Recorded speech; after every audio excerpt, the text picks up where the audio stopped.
Bonjour, monsieur Bonjour, Nicolas madame. Larson, monsieur Barbare. Bonjour madame. Comment allez-vous? Ça va? Bon, ça va et vous? C'est vous que j'ai eu hier?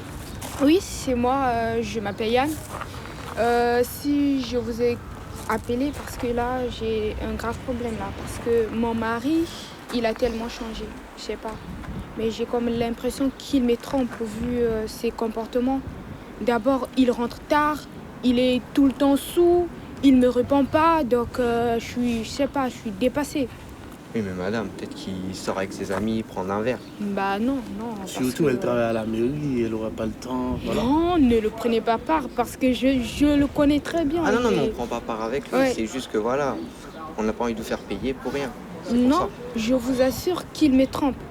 Parce que là, je sais pas, il reçoit souvent des appels vers minuit. Et je le demande c'est qui, il me répond pas. Il me fait le sourd et il s'endort, quoi. Vous comprenez? Donc là, je suis dépassée. Tout ce que je vous demande, c'est de le suivre. Vous devez être là. Vous devez veiller sur lui, le regarder, tout ce qu'il fait, tout ce qu'il touche. Vous devez être au courant. Je veux des preuves, D'accord. des photos. Oui, si vous voulez, des photos, quoi. Il faut que D'accord. j'ai cette preuve. Voilà, c'est ça. Bah, y a pas de Donc, souci, madame. On va voilà. s'occuper de votre dossier, Voilà. mais il va falloir vous attendre à tomber, parce que si on a des trucs et qui sont pas très beaux, ça va faire mal. Oh, c'est pas si grave, mais je veux ces preuves. Y a pas de souci, madame, on s'en occupe. Bon, d'accord. Merci, monsieur Nicky Larson Merci et à vous, monsieur madame. Barbare. Bon, monsieur, vas-y, voilà. Oui, bonne journée à vous. Là, bonne Vous journée. aussi, madame.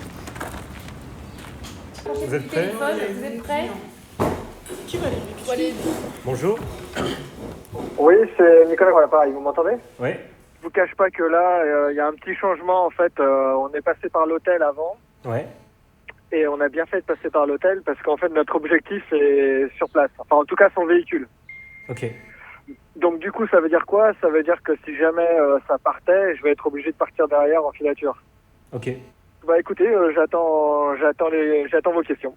Comment on devient détective privé? Alors, comment on devient détective privé? Je crois d'abord que c'est une vocation, parce que ça n'a rien à voir avec ce que vous voyez à la télé. C'est vraiment un métier compliqué, mais en même temps facile si vous êtes fait pour ça.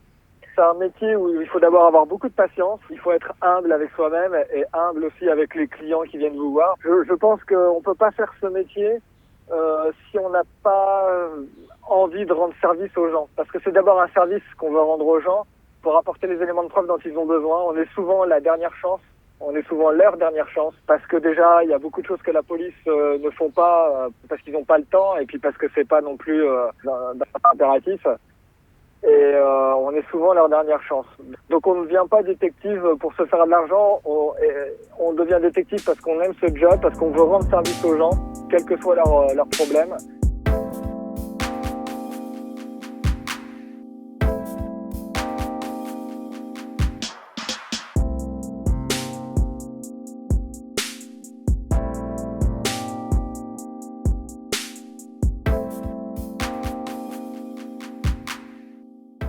On vous a déjà appelé à l'étranger. Et aujourd'hui, je suis en Allemagne. Donc oui, nous allons aussi à l'étranger. Mais que dans l'Europe, pas ailleurs. Ah si, ça peut arriver qu'on aille en dehors de l'Europe, bien sûr. Tous vos voyages ils sont financés par ceux qui veulent vous envoyer là-bas. Oui, bien sûr, ouais, c'est le client. Le client paye tous les frais, effectivement. Est-ce que vous avez un bureau ou est-ce que vous êtes tout le temps sur la route?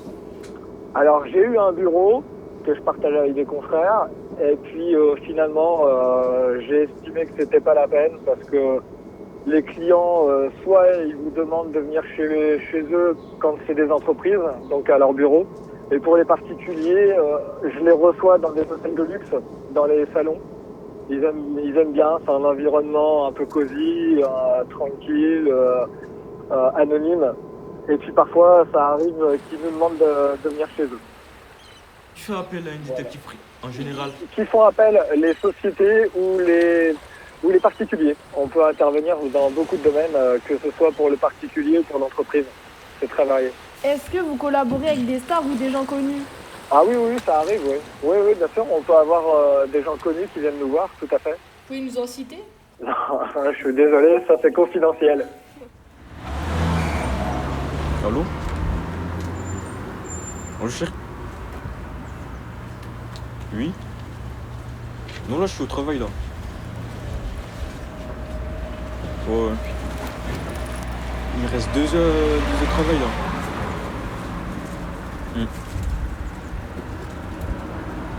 Dès que si je finis, je vais te rappeler. Ouais. Vas-y, bisous. C'est cool, elle, voilà, casse-le.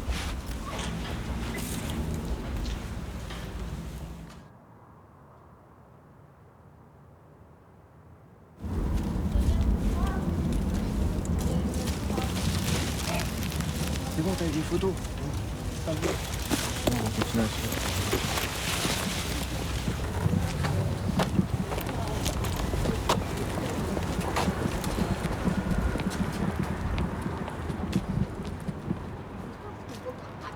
C'est quoi une filature? C'est suivre quelqu'un, que ce soit en voiture ou à pied.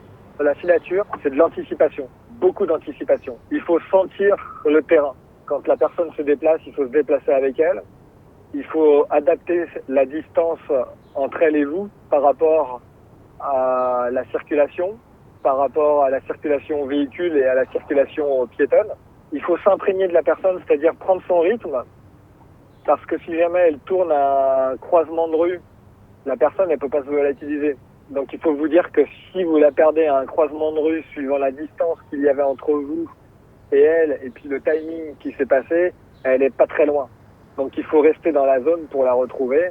Et en règle générale, vous la retrouvez tout de suite. Elle est rentrée dans l'immeuble dont la porte était juste à côté. Donc vous attendez devant la porte et puis au bout d'1 heure ou 2, vous la voyez sortir. Vous êtes déjà fait repérer? Ouais, ça arrive. Heureusement, ça arrive pas tous les jours et tout le temps. Ça nous arrive parce que parfois les gens sont naturellement un petit peu paranoïaques, on va dire. Donc on n'est pas des gens invisibles. Quand vous vous faites repérer par une personne, par exemple, vous lui expliquez, vous êtes détective ou Ah non. Si c'est notre cible, on nie l'évidence et on essaie de trouver un scénario pour faire en sorte que la personne se dise « Excusez-moi, je me suis trompé, ça nous est arrivé de se faire payer un café par notre cible et qu'elle s'excuse en nous payant un café. » C'est la loi de la circulation, c'est la loi du terrain. vous vous habillez comment quand vous travaillez? Alors, en règle générale, on essaye de se fondre dans le milieu dans lequel on est amené à travailler. Ça, c'est les questions. Vous allez le savoir quand vous allez avoir votre rendez-vous avec votre client, parce que vous allez poser des questions, et donc vous allez savoir dans quel milieu vous allez travailler. Donc vous vous habillez à peu près en rapport avec ce milieu. Et quels sont vos outils de travail? Alors, outils de travail, caméra, appareil photo, téléphone portable, GPS. Après, on peut avoir des petits gadgets que je ne nommerai pas. Mais ça, c'est... On peut avoir aussi casquette, lunettes. Quand on a une voiture, c'est facile. On peut avoir une valise avec des vêtements pour se changer, assez différents les uns des autres pour vraiment casser la silhouette. 1 ou 2 casquettes, une paire de fausses lunettes, le téléphone portable avec un très bon appareil à photo dessus et puis une caméra. Ça, c'est le minimum d'outillage qu'un détective a besoin. Vous n'avez pas de micro? Alors, toute captation de son est interdite par la loi. Bonjour, patron. Ah bonjour. Ouais, ça va ou pas? C'est pas, c'est ça. Là, on a fini de travailler là, c'est tous les produits qui sont là et on n'a qu'à appeler la dame et pour voir ce qu'on va faire là. Pas de soucis, je l'appelle.